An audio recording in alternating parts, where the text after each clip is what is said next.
kita kembali akan menceritakan kisah tentang nabi-nabi Allah. Nabi satu ini termasuk dalam 25 nabi yang namanya tercantum di dalam Al-Quran.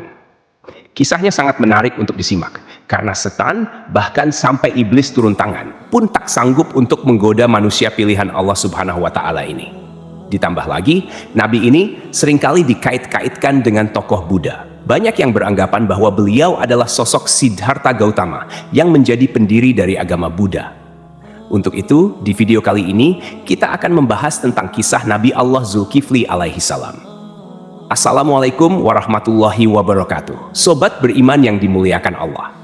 Alangkah lebih baik jika sahabat sekalian bantu channel ini terus berkembang dengan cara like, komen, dan subscribe. Semoga kita selalu dalam keadaan sehat walafiat, dipanjangkan rezekinya, dan dimudahkan urusannya. Amin ya rabbal alamin. Nama Nabi Zulkifli disebutkan hanya 2 kali di dalam Al-Quran, yaitu di dalam surat Syad ayat 48. Dan ingatlah kan Ismail, Ilyasa, dan Zulkifli. Semuanya termasuk orang-orang yang paling baik. Kemudian di surat Al-Anbiya ayat ke-85. Dan ingatlah kisah Ismail, Idris, dan Zulkifli. Semuanya mereka termasuk orang-orang yang sabar. Meskipun Zulkifli tidak disebutkan secara tegas dalam Al-Quran bahwa beliau adalah seorang nabi, karena di kedua ayat tersebut nama Zulkifli disebutkan dengan pujian bersamaan dengan para nabi lainnya. Maka para ulama dan sejarawan menyimpulkan bahwa Zulkifli juga seorang nabi. Menurut pendapat dari Imam Ibnu Katsir, di dalam kitab Tafsir Al-Quran Al-Azim, beliau menegaskan bahwa Zulkifli adalah seorang nabi, utusan Allah Subhanahu wa Ta'ala. Alasan beliau, tidak ada seorang pun yang namanya disebut dalam deretan nama nabi-nabi, kecuali dia adalah seorang nabi. Akan tapi teman-teman, ada pula beberapa ulama yang menyebutkan bahwa Zulkifli bukanlah seorang nabi. Akan tetapi, beliau hanyalah seorang yang saleh dan adil. Di antara sekian banyak ulama yang berpendapat demikian adalah Imam Ibnu Jarir At-Tabari. Teman-teman, Zulkifli bukanlah nama sebenarnya. Itu adalah sebuah julukan atau nama kehormatan yang diberikan untuk seseorang. Di dalam kitab Ibnu Katsir, nama asli dari Zulkifli adalah Basyar atau Bashar.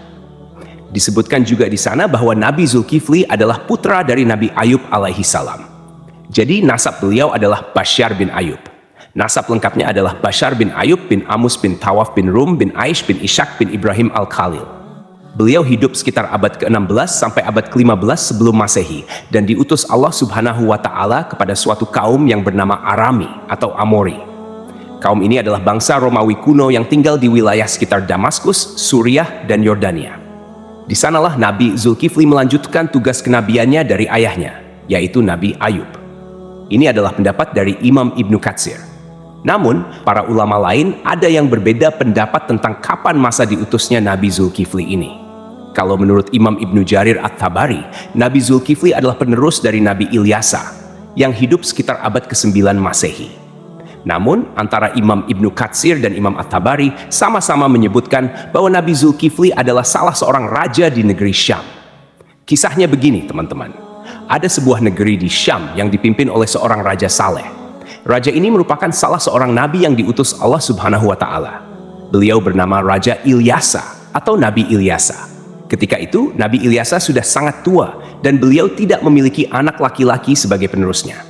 Maka ketika itu, Nabi atau Raja Ilyasa mengumpulkan rakyatnya di suatu tempat. Kemudian Nabi Ilyasa berkata, "Wahai kaumku, saat ini aku sudah sangat tua dan tidak memiliki pengganti di kerajaan ini.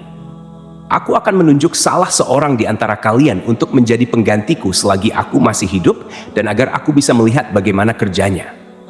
Siapa yang mau menerima 3 hal dariku, maka aku akan tunjuk dia sebagai penggantiku. Yang pertama, selalu berpuasa di siang hari. Yang kedua, selalu salat pada malam hari.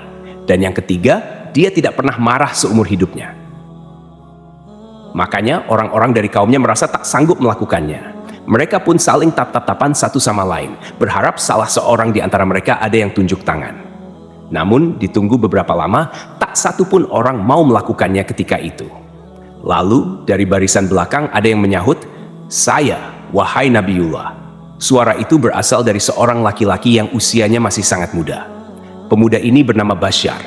Kemudian Nabi Ilyasa berkata, "Wahai anakku, engkau masih sangat muda.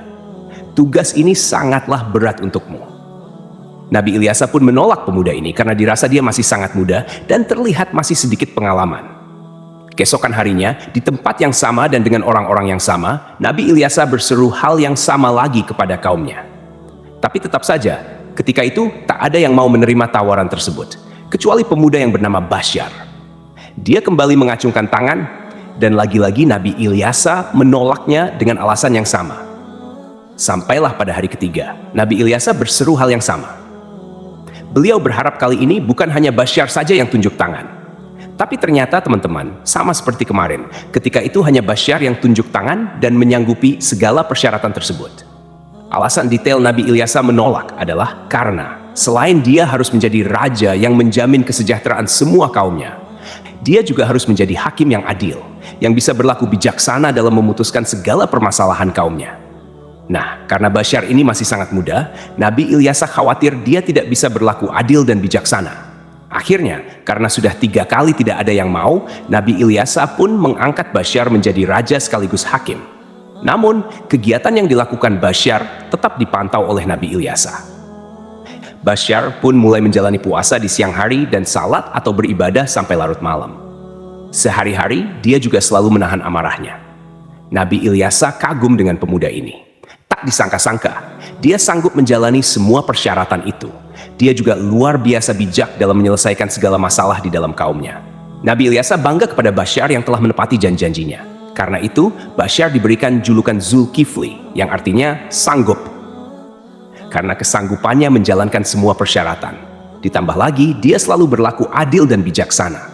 Sobat beriman yang dimuliakan Allah, kisah naiknya Zulkifli atau Basyar menjadi raja disampaikan oleh Imam Ibnu Katsir di dalam kitabnya yang berjudul Qisasul Anbiya. Hanya saja, nama rajanya berbeda, bukan Nabi Ilyasa, melainkan di sana dituliskan raja itu bernama Yasa. Lain halnya di dalam kitab Ibnu Jarir, beliau menuliskan bahwa raja pada masa itu adalah Nabi Allah Ilyasa. Seiring berjalannya waktu, Nabi Ilyasa pun meninggal dunia. Kini, Raja Zulkifli tak ada lagi yang memantau.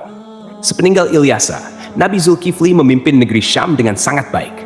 Zulkifli sangat mementingkan urusan rakyatnya daripada urusan dirinya dan keluarganya. Beliau memegang teguh janjinya untuk selalu berpuasa di siang hari, beribadah di malam hari, dan tak pernah sekalipun marah. Zulkifli selalu sabar dalam keadaan apapun.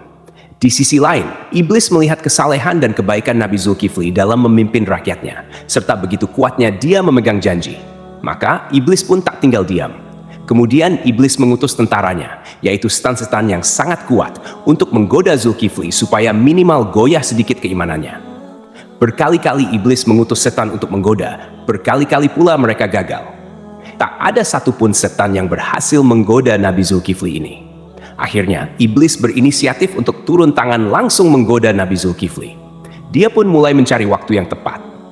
Teman-teman, di dalam kerajaan Nabi atau Raja Zulkifli ini, setiap harinya beliau sibuk dengan urusan kerajaannya.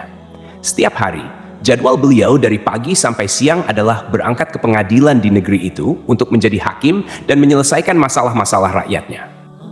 Kemudian, persidangan dilanjutkan kembali setelah beliau bangun. Persidangan berlangsung hingga sore atau malam hari. Malam harinya, beliau beribadah dan berdoa sampai larut malam. Keesokan paginya, beliau kembali ke persidangan. Begitulah rutinitas yang dilakukan Nabi Zulkifli setiap harinya. Zulkifli benar-benar merupakan figur seorang raja yang memuliakan seluruh rakyatnya. Melihat kesalehan Nabi Zulkifli, iblis pun mencari peluang untuk menggoda beliau. Kali ini, iblis berniat membuat Nabi Zulkifli marah, agar beliau melanggar janjinya kepada Nabi Ilyasa untuk tidak marah sama sekali. Akhirnya, pada suatu hari, iblis datang menemui Nabi Zulkifli dengan menyamar sebagai seorang kakek tua renta dan miskin. Hari itu, Nabi Zulkifli sedang merasa sangat lelah. Ketika jam istirahatnya tiba, beliau segera pulang lebih awal untuk tidur siang. Baru saja beliau hampir terlelap, iblis yang menyamar sebagai kakek tua mengetuk pintu kamarnya. Dari dalam kamar, Nabi Zulkifli bertanya, "Siapa itu?" Iblis menjawab, "Aku orang tua yang teraniaya." Nabi Zulkifli pun bangun dan membukakan pintu. Iblis kemudian mengarang cerita, mengaku bahwa ia mengalami banyak perlakuan semena-mena dari kaumnya. Ia terus bercerita panjang lebar, hingga waktu istirahat Nabi Zulkifli habis. Meski kelelahan, Nabi Zulkifli tetap mendengarkan cerita itu dengan sabar. Ketika tiba waktunya untuk kembali ke persidangan, Nabi Zulkifli berkata, "Wahai paman, engkau bisa meneruskan ceritamu nanti. Datanglah ke tempat persidangan sore ini. aku akan membantu menyelesaikan masalahmu di sana." Nabi Zulkifli pun kembali ke persidangan dan menjalankan tugasnya sebagai hakim. Namun, ketika sore tiba, kakek tua itu tidak kunjung datang. Nabi Zulkifli menunggu hingga malam hari, tetapi kakek tua itu tetap tidak muncul. Beliau pun pulang ke rumah dengan pikiran bahwa mungkin kakek tua itu akan datang esok hari. Keesokan harinya, Nabi Zulkifli seperti biasa duduk di persidangan untuk menyelesaikan permasalahan rakyatnya. Beliau menunggu hingga siang, tetapi kakek tua itu tetap tidak datang. Ketika waktu istirahat tiba, Nabi Zulkifli menutup sementara majelisnya dan pulang untuk tidur siang. Namun, baru saja beliau tertidur, kakek tua yang sama kembali mengetuk pintu. Nabi Zulkifli membuka pintu dan berkata dengan lembut, "Wahai paman, bukankah sudah kukatakan padamu kemarin, datanglah ketika aku di persidangan. Aku akan menyelesaikan masalahmu di sana." Namun, kakek tua itu kembali mengarang cerita, berbicara panjang lebar hingga waktu istirahat Nabi Zulkifli habis untuk kedua kalinya. Meski sangat lelah, Nabi Zulkifli tetap sabar. Beliau berkata, "Wahai paman, datanglah ke majelisku sore ini. Aku akan menunggumu di sana untuk menyelesaikan masalahmu." Kakek tua itu pergi dan Nabi Zulkifli kembali ke persidangannya. Karena tak sempat istirahat, beliau tampak sangat lelah dan mengantuk. Ketika sore tiba, Nabi Zulkifli mencari kakek tua itu di tempat persidangan. Tetapi kakek tua itu tidak datang lagi. Nabi Zulkifli berdoa kepada Allah Subhanahu wa Ta'ala agar diberikan kesabaran dan keteguhan hati, sehingga beliau tidak marah. Pada hari ketiga, ketika waktu istirahat tiba, Nabi Zulkifli pulang dengan cepat. Hari itu, beliau merasa sangat lelah, bahkan lebih lelah dari hari sebelumnya. Sebelum beristirahat, Nabi Zulkifli mempesan kepada para pengawalnya dan seorang anggota keluarganya, "Jangan biarkan siapapun mendekati pintu ini. Aku ingin tidur. Hari ini aku sangat lelah." Baru saja Nabi Zulkifli tertidur, iblis yang menyamar sebagai kakek tua kembali datang dan mengetuk pintu. Namun, penjaga pintu dengan tegas berkata, "Hai paman, raja sedang istirahat. Beliau tidak ingin diganggu." Kakek itu berusaha memaksa masuk dengan alasan, "Aku sudah memiliki janji dengan raja untuk bertemu hari ini." Namun, penjaga tetap tidak mengizinkannya dan memintanya menunggu hingga waktu istirahat selesai. Iblis pun pergi, tetapi kemudian dia menemukan sebuah lubang di atas kamar Nabi Zulkifli. Melalui lubang itu, iblis memanjat dan masuk ke dalam kamar Nabi Zulkifli yang sedang tertidur. Iblis mendekati Nabi Zulkifli untuk membangunkannya, dengan tujuan membuat beliau marah. Saat terbangun, Nabi Zulkifli melihat kakek tua itu dan bertanya, "Hai paman, apa yang kau lakukan di kamarku? Bukankah aku telah menyuruhmu untuk menemuiku di persidangan?" Hampir saja Nabi Zulkifli marah, tetapi beliau menahan amarahnya dengan sekuat tenaga. Melihat Nabi Zulkifli tetap sabar, iblis merasa putus asa. Lalu iblis berkata, "Wahai raja, coba lihat aku. Apakah engkau tidak mengenali siapa aku?" Nabi Zulkifli memperhatikan lebih jelas dan berkata, "Engkau pasti musuh Allah." Kakek tua itu menjawab, "Benar, aku adalah iblis. Engkau membuatku tak berdaya dalam segala hal. Aku melakukan ini semua untuk membuatmu marah agar kau melanggar janjimu." Namun, iblis akhirnya menyerah karena tidak berhasil membuat Nabi Zulkifli marah. Lalu ia pergi meninggalkan kamar tersebut. Cobaan dari kaum yang menentang. Selain gangguan dari iblis, Nabi Zulkifli juga menghadapi cobaan lain berupa pemberontakan dari sebagian kaumnya.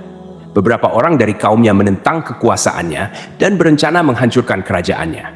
Mereka bahkan ingin Nabi Zulkifli turun dari jabatannya sebagai raja. Melihat situasi ini, Nabi Zulkifli mengumpulkan pasukannya untuk melawan para pemberontak. Sayangnya, sebagian besar kaumnya enggan ikut berperang karena takut mati di medan perang. Mereka memberikan syarat yang hampir mustahil, yaitu jaminan bahwa mereka akan tetap hidup dan tidak terbunuh selama pertempuran.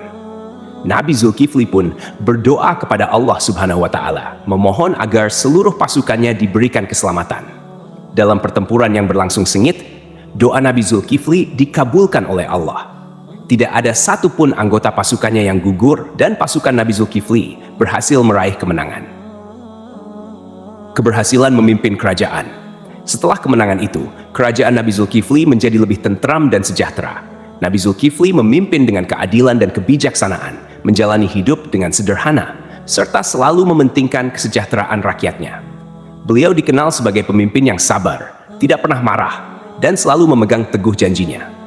Dalam tafsir Imam At-Tabari, disebutkan bahwa Nabi Zulkifli adalah penerus dari Nabi Ilyasa. Namun, sebagian ulama lainnya meyakini bahwa Nabi Zulkifli adalah orang yang sama dengan Nabi Yehezkiel, yang dimakamkan di Babilonia, di sebuah tempat bernama Al-Kifl, yang kini berada di kawasan Irak. Abdullah Yusuf Ali dalam The Holy Quran menyebutkan bahwa kata Kifli adalah bentuk Arab dari Yehezkiel, yang berasal dari bahasa Ibrani. Berdasarkan pendapat ini, Zulkifli bukanlah sebuah julukan melainkan nama asli. Terlepas dari kebenaran pendapat ini, para ulama seperti At-Tabari, Ibnu Katsir, Ibnu Ishaq, dan Ibnu Qutaibah sepakat memandang Yehezkiel sebagai Nabi Allah. Ibnu Katsir bahkan mengisahkan Nabi Zulkifli dan Nabi Yehezkiel sebagai dua cerita yang berbeda. Artinya kedua nabi ini dianggap sebagai tokoh yang berbeda. Ada pula perdebatan panjang yang menyebutkan bahwa Zulkifli adalah sosok Buddha Siddhartha Gautama, seorang tokoh yang diyakini sebagai pendiri agama Buddha. Siddhartha Gautama diperkirakan hidup antara abad ke-6 hingga ke-4 sebelum Masehi. Beberapa pendapat menyatakan Buddha adalah Nabi Zulkifli. Ada juga yang menghubungkannya dengan Nabi Idris, dan bahkan ada yang menyebut Buddha adalah Nabi Khidir. Pendapat ini salah satunya didasarkan pada anggapan bahwa kata Kifli adalah bentuk Arab dari kata Kapil, kependekan dari Kapila Wastu, yaitu ibu kota Sakya dan tempat tinggal Siddhartha Gautama sebelum meninggalkan istana. Salah satu pendukung teori ini adalah Hamid Abdul Qadir dalam karyanya Buddha the Great, His Life and Philosophy. Beliau menyimpulkan bahwa prinsip hidup Nabi Zulkifli memiliki banyak kesamaan dengan filosofi yang diajarkan Siddhartha Gautama. Pendapat ini diperkuat oleh Al-Qasimi, seorang ahli tafsir yang menafsirkan surah At-Tin, Saka.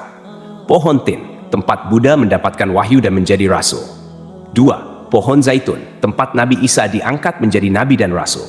3. Gunung Sinai, tempat Nabi Musa menerima mandat dari Allah. 4. Negeri Mekah yang aman, tempat Nabi Muhammad SAW menerima wahyu.